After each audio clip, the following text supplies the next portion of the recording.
রং তুলির টান ছোটোবেলা থেকেই জানি। আঁকা কোনো দিন শিখিনি, কিন্তু খুব ছোটোবেলা থেকে আমরা বোনেরা বসে বসে আলপনা দিতাম।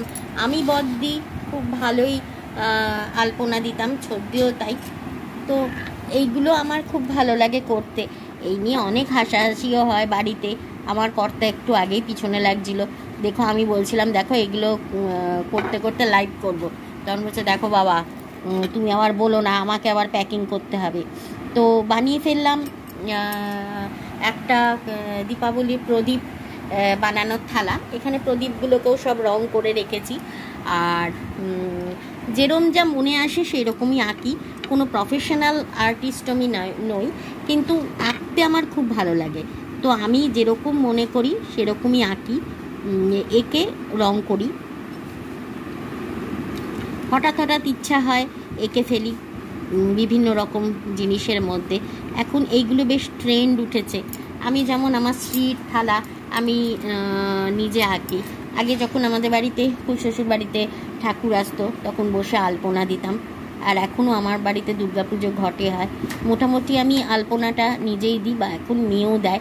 মেয়েও খুব ভালো আলপনা দেয়, কিন্তু মেয়েও রং তুলিতে দেয়। আমি যেমন খড়িমাটি গুলে তার মধ্যে দিই, মেয়েও খড়িমাটি গুলে দেয়, কিন্তু রং তুলিটাই বেশি ভালো দিতে পারে। তো এইটা একটা করছি, তোমার বড় দীপাবলির থালা আঁকছি। এরকম বিভিন্ন রকম থালায় ডিজাইন করতে আমার খুব ভালো লাগে। কাউকে জন্মদিনে এরকমভাবে সুন্দর করে থালার মধ্যে এঁকে তোমার প্রেজেন্টেশন দিতে ভালো লাগে।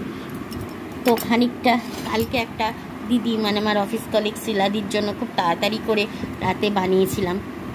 এটা আজকে আবার আমার জন্য বানাচ্ছি। আরও একটা দুটো বানাবো আমার ফ্যামিলির কাউকে গিফট দেওয়ার জন্য। তো জানি না কালী পুজোর মধ্যে বানিয়ে উঠতে পারবো কি না। বানিয়ে ওঠার থেকেও পৌঁছানোটা একটা ব্যাপার। তো চলো পুরোটা বানাই, পুরোটা বানিয়ে ফেলার পরে তোমাদেরকে আবার দেখাবো যে কীরকম বানালাম। এগুলো বানাতে ভীষণ ধৈর্য লাগে, আর জম্পেশ মশা খাচ্ছে, আর চতুর্দিকে আমাদের ডেঙ্গু হচ্ছে। কর্তা সাহেব চিৎকার করছে যে মশা খাচ্ছে, এরপর যদি ডেঙ্গু হয় তাহলে কিন্তু বুঝবে ঠেলা। কিন্তু কি করব, এইটা আমার একটা নেশা, এই আঁকাটা আমার একটা নেশা। দেখো এখানে আমি একটা ডিজাইন বানিয়েছি, আর সবাইকেই বলে দিই যারা যারা আমার ভিডিওটা দেখছো, একটা বেস কালার হোয়াইট কালার করে নেবে। হোয়াইট কালার করে নেওয়ার পরে যে কোনো জিনিস, যে কোনো কালার খুব সুন্দর হয়। তো চলো পুরোটা বানিয়ে ফেলি, তারপর তোমাদেরকে দেখাই। পুরোটাই ভরাট কাজ করেছি, জানি না তোমাদের কাছে কেমন লাগলো। তো আমি একটা আমার প্রদীপের থালা রেডি করে ফেললাম। প্লিজ কেমন লাগলো তোমরা একটু কমেন্টে জানিও প্লিজ। আমি এই প্রদীপের থালাটা রেডি করলাম, এবার প্রদীপগুলো রেডি করার পালা।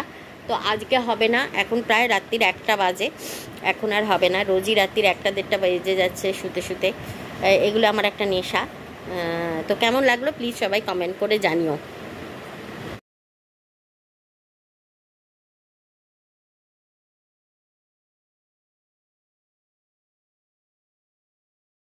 এবার প্রদীপটা রং করার পালা।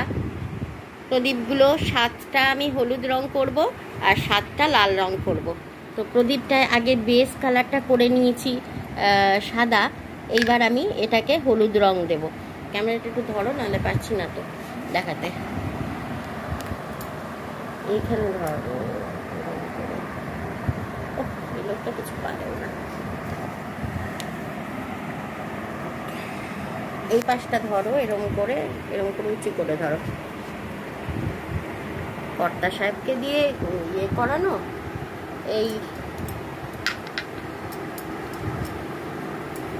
এরমভাবে প্রদীপটাকে আমি রং করে নেব। অল্প একটু জলের ছিটা দিয়ে রংটাকে পাতলা করে নেব, তাহলে রংটা পুরো জায়গায় এরকম করে স্প্রেড করে যাবে। এবার রংটাকে খুব ভালো করে করতে হবে, করে শুকিয়ে নিতে হবে। তারপর যেরম পারো ডিজাইন তুমি করতে পারবে প্রদীপের মধ্যে। আগে রংটাকে খুব ভালো করে শুকাতে হবে। রংটা ভালো করে না শুকালে তুমি যে রংটা এর উপরে আঁকবে সেই রংটা কিন্তু লেগে যাবে। তো চলো প্রদীপটা 7টা লাল আর 7টা হলুদ কালার করে নেবো। করে নিয়ে তারপরে আমি আবার এর উপরে আঁকবো।